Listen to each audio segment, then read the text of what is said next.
All right, everybody, here are the notes for 7.4.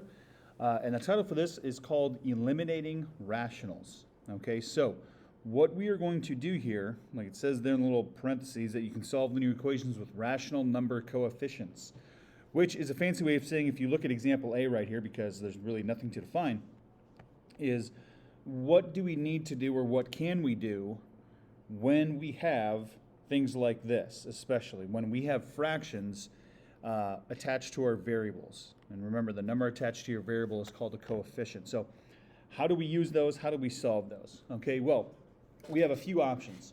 And kind of the first one that I hear a lot that's pretty popular is people will say that make your fractions into decimals. And sometimes that will work just fine. Like this one actually would work just fine. You can take a calculator, divide your numbers out, see what you get. The problem is sometimes, as you guys know, when you have a fraction, maybe the decimals are repeating. And so you cannot just round it off and then use it and get the correct, most accurate answer. So another way to do this, we could leave them as fractions, but even a better way to do that is what we're going to do is, like it says up here, we are going to use the distributive property to help us solve this in a little bit better way. So here's what we're going to do.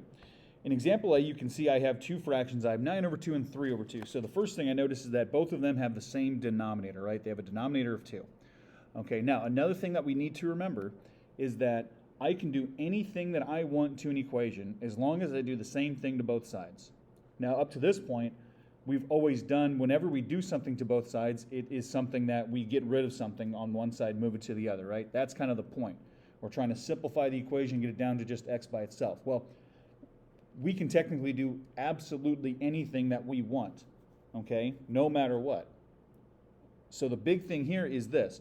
I know that when I have fractions, and if I take a number, if I multiply a fraction by the denominator, what's going to happen is it'll get rid of it, right? So think of it this way. Think of it like an algebra.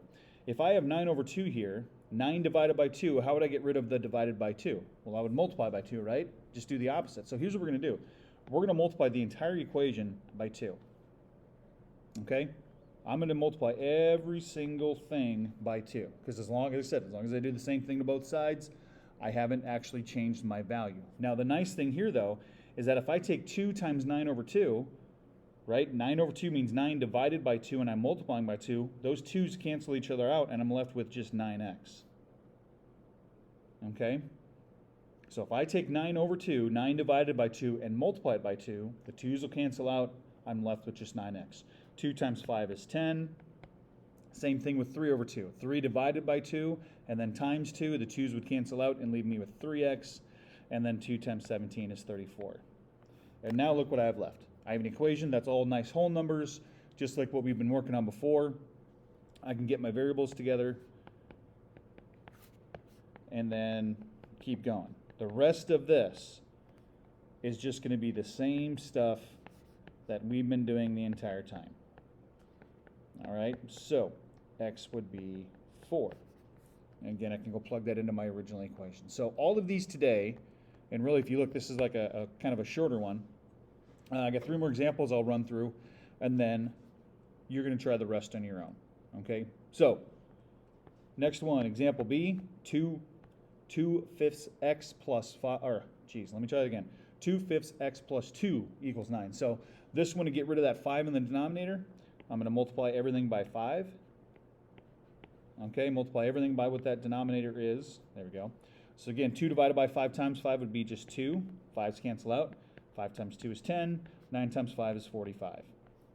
What do I have left? Just a nice and easy 2-step equation that's going to be a lot easier to work with in the end. Okay, so then I got 2x equals 35 divided by 2.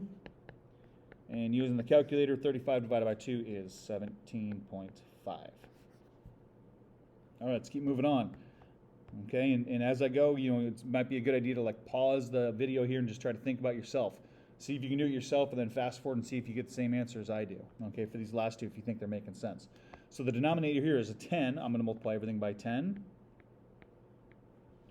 Okay, 10 times 11 is 110.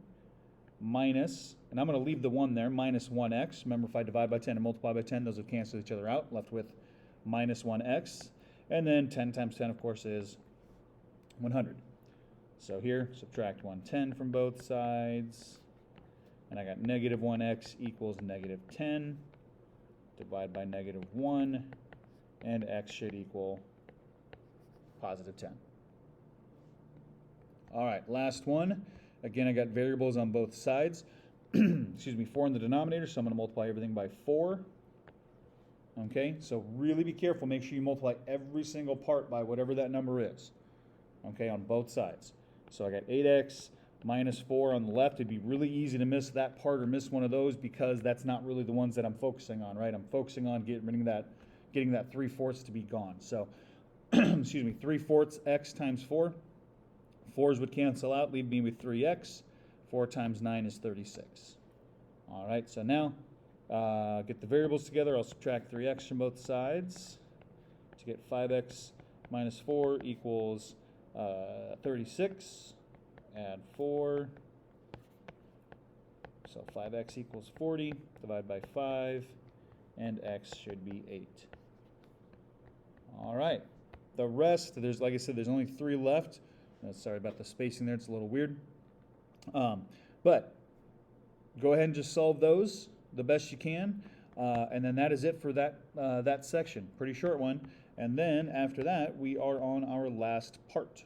All right, so we're getting done here pretty soon with this module. Okay, so let me know if you need any help, if you have any questions.